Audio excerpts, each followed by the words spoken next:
হাই আপোনালোক সকলোকে মোৰ অন্য এটি ভিডিঅ'লৈ স্বাগতম জনাইছোঁ। আজি আপোনালোকক অকমান মোৰ লগত ফুৰাবলৈ লৈ যাম। এইটো মোৰ বাৰ ল'ৰা হয় কুশল।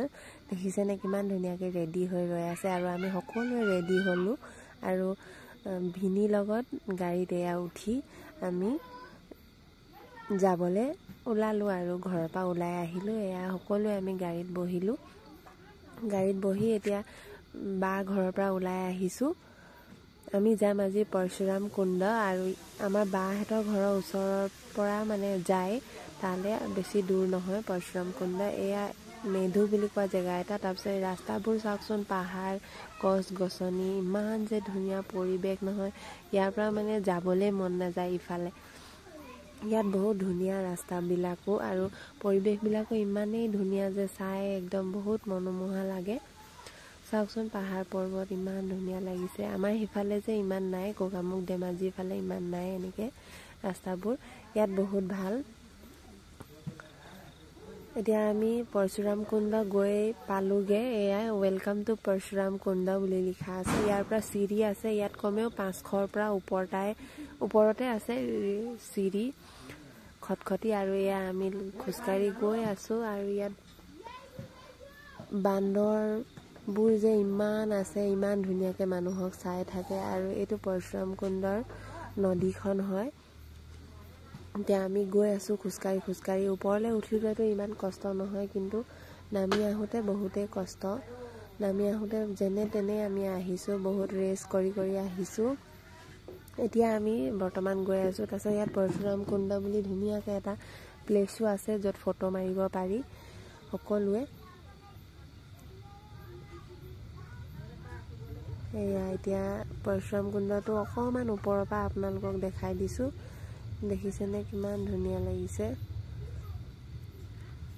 এয়া পানীখিনি যে একদম নীলা নীলা সাগৰৰ পানীৰ নিচিনাই লাগি আছে। তাৰপিছত বায়ে অকণমান পেহীক আৰু মোক ভিডিঅ' কৰি দিলে। এয়া আমি গৈ আছোঁ।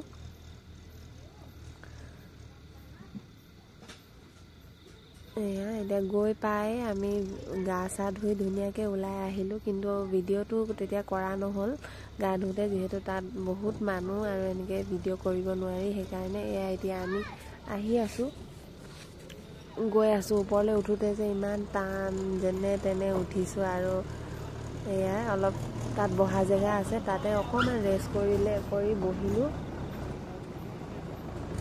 বহি তাৰপিছত আকৌ তললৈ নামি আহিছোঁ। তলৰ ওপৰ বুলি ক'বলৈ নাই, মানে তাত ওপৰলৈও যাওঁতে তললৈ যাব পাৰি আৰু তললৈ যাওঁতে ওপৰলৈ আহিব পাৰি। আৰু এয়া শিৱ মন্দিৰত ধুনীয়াকৈ আমি সেৱা এভাগ কৰিলোঁ।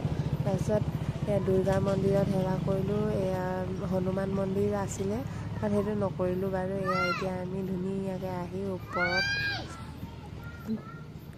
পাই গ'লোঁ।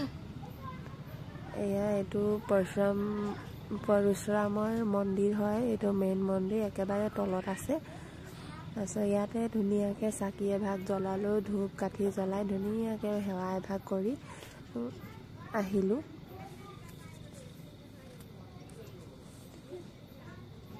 বহুত মানুহ হয় ইয়াতো। গা ধোৱা জেগাটো, পানীবোৰ যে ইমান ঠাণ্ডা, ইমান চেঁচা বতাহ, বহুত ধুনীয়া লাগিছে। আজি ভিডিঅ'টো অকণমান দীঘলেই হ'ব, আপোনালোকে চাই যেন আমনি নাপায়। যিসকলে আহিব নোৱাৰে, যিসকলে ইয়ালৈ আহিবলৈ সক্ষম নহয় বা সেইসকলে ধুনীয়াকৈ চাই ল'ব পাৰিব। মই সকলোখিনি এটা এটাকৈ দেখাই দিছোঁ যিমান পাৰোঁ। আৰু লাইক, ফ'ল', শ্বেয়াৰ কৰিবলৈ নাপাহৰিব। ফ'ল' কৰি ল'ব আৰু অনাগত দিনবোৰত ধুনীয়া ধুনীয়া ভিডিঅ'বোৰ চাই থাকিবলৈ।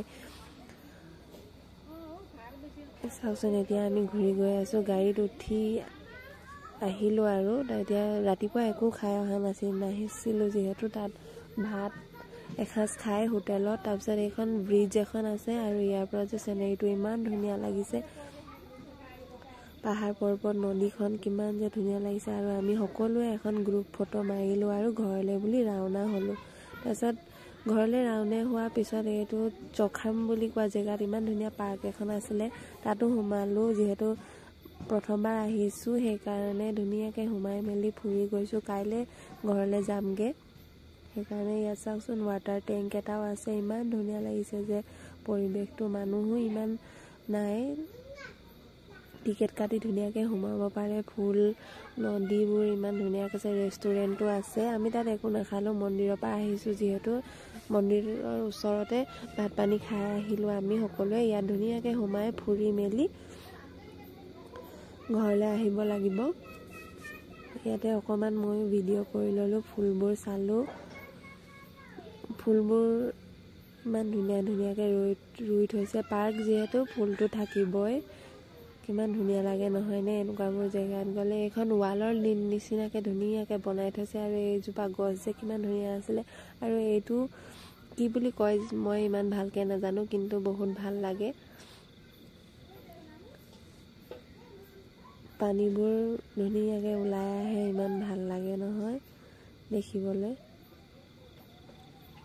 এখন তাৰ পাৰ্ক, ইমান ধুনীয়া ধুনীয়া ফুল আছে। এই গছজোপাৰ নামটো কি ইমান নাজানো। তাৰপিছত তাৰ পৰা ওলাই আহি আমি গাড়ীত বহিলোহি। গাড়ীত বহি এতিয়া এয়া বাৰ ঘৰলৈ গৈ আছোঁ। আজি বাৰ ঘৰত থাকি কাইলৈ ঘৰলৈ যামগৈ যিহেতু। বাই, থেংক ইউ ফৰ ৱাচিং, ধন্যবাদ।